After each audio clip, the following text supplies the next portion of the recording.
और साली के गैर ज़रूरी ताल्लुकात। मेरी बड़ी बहन के शौहर बैरून मुल्क में हैं, तकरीबन 3-4 साल हो गए हैं। इनका कोई भी काम होता है तो मेरे शौहर से करवाती है, यानी मेरी बड़ी बहन के शौहर, यानी इनकी बहन इनके शौहर से जो भी काम हो गर्भदारी का वो करवाती है। कभी खुद भी इनके साथ चली जाती हैं। पहले मैंने कुछ नहीं कहा, लेकिन बाद में मुझे खटका हुआ तो मैंने इससे मना कर दिया, लेकिन इसके बावजूद ये सिलसिला जारी रहा।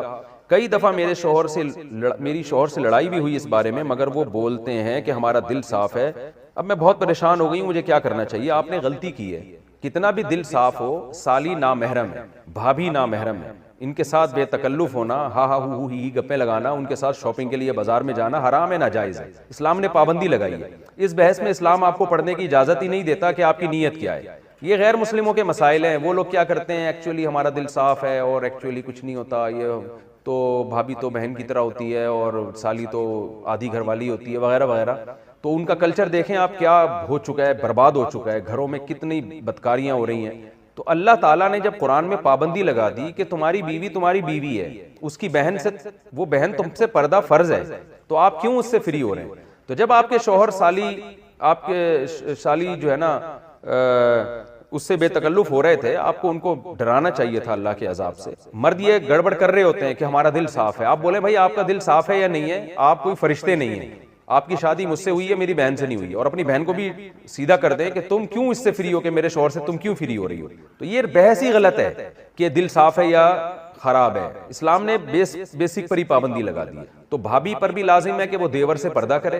अल्हम्दुलिल्लाह, मैं नेमत के तौर पे बयान कर रहा हूँ, शो मारने के लिए नहीं। मैं इसलिए बयान कर रहा हूँ कि लोग कहते हैं कि ये आजकल मुमकिन ही नहीं है ज्वाइंट फैमिली में पर्दा। तो हम 4 भाई हम घर में इकट्ठे रहते थे। हमारे वालिद साहब का घर था, 200 गज का घर था, कोई ये भी नहीं कि 1000 गज का कोई बंगला हो। 200 गज के घर में हम 4 भाई और चारों की ज़ौजात भी रहती थी। अल्लाह का शुक्र है, हमने कभी हमारी भाभी हमारे सामने नहीं आके बैठी। हम रहे हैं, कई साल इकट्ठे रहे हैं। भाभी हमसे पर्दा करती थी, मेरी ज़ौजा मेरे भाइयों से पर्दा करती हैं। हालांकि हम सब भाई बेतकल्लुफ हैं, लेकिन ऐसा अल्हम्दुलिल्लाह नहीं होता था, अब भी नहीं होता कि बैठे हुए हैं और जनाब फ्री हो रहे हैं, भाभी सामने आके बैठ गई और गप्पे मार रहे हैं। हमें तो हैरानगी होती है ये घरों में क्या माहौल चल रहा है, क्या बेहूदगी वाला माहौल है।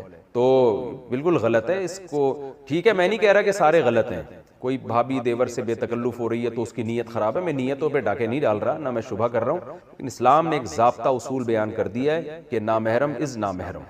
आपकी बहन है, उससे बेतकल्लुफ हो, अपनी खाला से, फुप्पी से बेतकल्लुफ हो, अपनी भांजी से, बेटी से, सौतेली बेटी से, ये आपकी बेटियां हैं, पोतियां, नवासियां, ये आपकी औलादें हैं। इसके अलावा आप किसी औरत से फ्री नहीं हो सकते, हा हा हू नहीं कर सकते। मुमकिन है लोग कहें मुफ्ती साहब आप भी तो समा टीवी पे फ्री हो रहे थे, वो बहुत लोगों ने इतराज़ किया ना। तो मैं जिससे जो मेरा इंटरव्यू ले रही थी ना समा टेलीविजन पे, वो मेरे सामने नहीं थी और मुझे नहीं पता था उन्होंने दुपट्टा लिया हुआ कि नहीं लिया हुआ। मेरे सामने एक मोटी मोटी मूंछों वाला आदमी बैठा हुआ था, तो इसलिए उसको ये कहना कि सामने बैठ के किसी लड़की से फ्री हो रहा हूँ, ये इल्ज़ाम गलत है।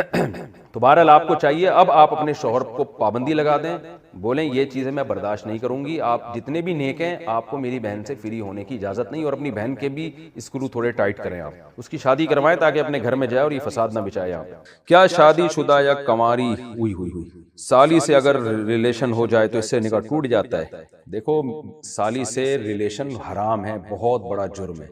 वजह उसकी ये है कि उससे निकाह जब हराम अल्लाह ने कर दिया तो जिना तो और ज्यादा हराम है। लेकिन उससे निकाह नहीं टूटता। अगर कोई खुदा न खास्ता साली से किसी का रिलेशन हो जाए तो बीवी से निकाह खराब नहीं हो।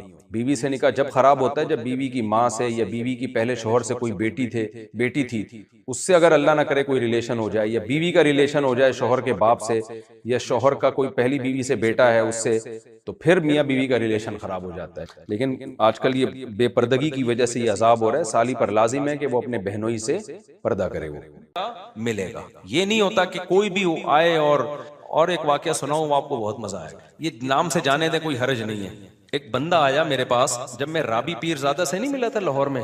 राबी पीरजादा नाम है ना, राबिया पीरजादा, वो जो एक्टर थी पहले, फिर तौबा कर ली उन्होंने, दीनदार बन गई। लाहौर में मेरी मुलाकात हुई। मैं जब आया तो उस्मान ने मुझे बताया कि एक बंदा मिलना चाह रहा है आपसे। अच्छा, बंदे के मेरा शक्ल का मजाक उड़ाना मकसद नहीं है उसका, लेकिन बात ही ऐसी हो गई। बंदा ब्लैक इतना कि शायद अंधेरे में नजर ना आए। वो बात उसने ऐसी की ना, अब देखो, बारीक, ना एजुकेशन, कुछ भी नहीं। अच्छा, अब क्या हुआ है कि भाई हमसे तो अच्छा ही होगा, हमारी अमाल के लिहाज से हमसे अच्छा ही होगा, मेरा मजाक उड़ाना मकसद नहीं। वो मिलना चाह रहा है, मैं एक दफा मिल लिया, फिर दोबारा पर उस्मान ने बताया कि मैंने कहा इससे पूछो इसको काम क्या है, क्यों बार बार मिल रहे हैं। कहते हैं वो ये कह रहे हैं कि मैं राबी पीरजादा के लिए मेरा निकाह का पैगाम आपके मेरी वहां शादी कर। मैंने कहा भाई इसको बोलो, मुझे नहीं पता वो मैरिड है अनमैरिड है, हो सकता है मैरिड हो, मुझे तो इसकी तहकीक नहीं है। दूसरी बात यह कि मेरा इतना ज़र्फ नहीं है कि मैं आपका पैगाम। मैंने कहा कोई डिजाइनिंग आपस में मैंने कहा आपको खोल के दोबारा जोड़ना पड़ेगा, रिपेयरिंग से आप उसके काबिल नहीं बनोगे। रिपेयरिंग से नहीं, रिपेयरिंग भी होगी ना, आप ब्यूटी पार्लर में कितनी भी रिपेयरिंग, तेजाब से नहा लो आप। तो मैंने कहा भाई आपको ना इसको इनको बताओ खोल के दोबारा जोड़ना पड़ेगा। और जो आम मशीनें होती हैं खुल के जुड़ जाती हैं, इंसान एक दफा खुल गया ना जुड़ता नहीं। रिपेयरिंग वाला मैंने कहा हिसाब किताब नहीं है, तेजाब से नहा लो शायद कुछ। तो मैंने कहा यार कुछ कुछ जोड़ की बात करो यार, कुछ बेचारा था भी गरीब, मकसद मजाक उड़ाना नहीं है किसी का। और आपको क्या पता मैं किसकी बात कर रहा हूँ, गीबत भी नहीं है, किसी को क्या पता, किस्सा भी तो उस वक्त का है जब मैं वहां मुलाकात करके आया था। तो अब वो कहे कि यार देखो राबी पीरजादा में इतना तकब्बुर है, मैं भी तो मुसलमान हूँ, मैंने पैगाम भेजा, तो ये बात सही होगी? भाई इस्लाम ने कहा है कि जहां भी निकाह हो लड़का लड़की के जोड़ का होना चाहिए, तभी जिंदगी अच्छी और कामयाब गुजरती, वरना गुजरती नहीं है। तो अब ये जो मैंने बताया ना, तलाक याफ्ता खातून ने गाड़ी रोक के शुक्रिया अदा किया, वजह क्या है कि उनको उनके स्टैंडर्ड का रिश्ता मिल गया, तभी शुक्रिया अदा किया, खुश जिंदगी गुजर रही। वरना वो कहती मुझे फंसवा दिया दूसरी के चक्कर में ये कहती ना। तो ऐसी बहुत सारी खवातीन है। एक दफा एक मेन यानी बीच रोड पे खातून ने गाड़ी रोक के शुक्रिया अदा किया। एक खातून ने कहा मैं अपने शोहर की तीसरी बीवी हूँ, मेरे बच्चे भी मेरे शोहर ने रख लिए और मुझे जिंदगी मिल गई। ये इतना इस तरह की सैकड़ों खवातीन हैं जो अब निकाह से मायूस हो चुकी है। हमारी सोसाइटी में उनको ठिकाने लगाने का, उनको इज्जत की जिंदगी देने का कोई हल नहीं है। तो हम इसलिए पागल हुए हुए हम चीख रहे हैं इस पे। हमें जरूरत नहीं है, मुझे क्या जरूरत है, मेरी तो 4 हो गई हैं। पहले तो लोग कहते शायद अपनी के चक्कर में है, तो हमें क्या जरूरत है यार, हम तो दुखड़ा रो रहे हैं। हम मर्दों को अय्याशी पे नहीं डाल रहे हैं, हम चाह रहे हैं कि औरत को इज्जत के साथ घर में ठिकाना मिले। हाँ, तो ये मेरा पहले भी फलसफा था, तो मैं लोगों को बताता था, लोगों को मानते ही नहीं थे, बस यही कि अय्याशी अय्याशी। फिर मैंने कहा इन लोगों को समझाने से बात, मैंने कहा अय्याशी कर रहा हूं। फिर लोग आते थे ना, क्यों कर रहे हो शादी मुझसे, मैंने कहा अय्याशी का दिल कर। क्या मतलब, आप मौलवी हो अय्याशी कर रहे हो? मैंने कहा अपने खर्चे पे कर रहा हूँ ना, भीख मांग आपके खर्चे पे कर रहा हूँ, मैं कर रहा हूँ, मेरे दिल चाह रहा है अय्याशी करने का। तो हराम अय्याशी थोड़ी हलाल है, तो आपका क्या मसला है? तो जब ये कहता था ना, फिर चुप हो जाते थे। फिर क्या हो जाते थे, फिर मैं लोगों को मैं कहता यार, मैं अगर निहारी खाता हूँ अपने खर्चे पे, आपको उस पर एतराज नहीं है। मैं अगर बर्गर खा रहा हूँ आपको उसके, तो मैं एक और शादी कर रहा हूँ तो आपको उस पर क्यों एतराज है?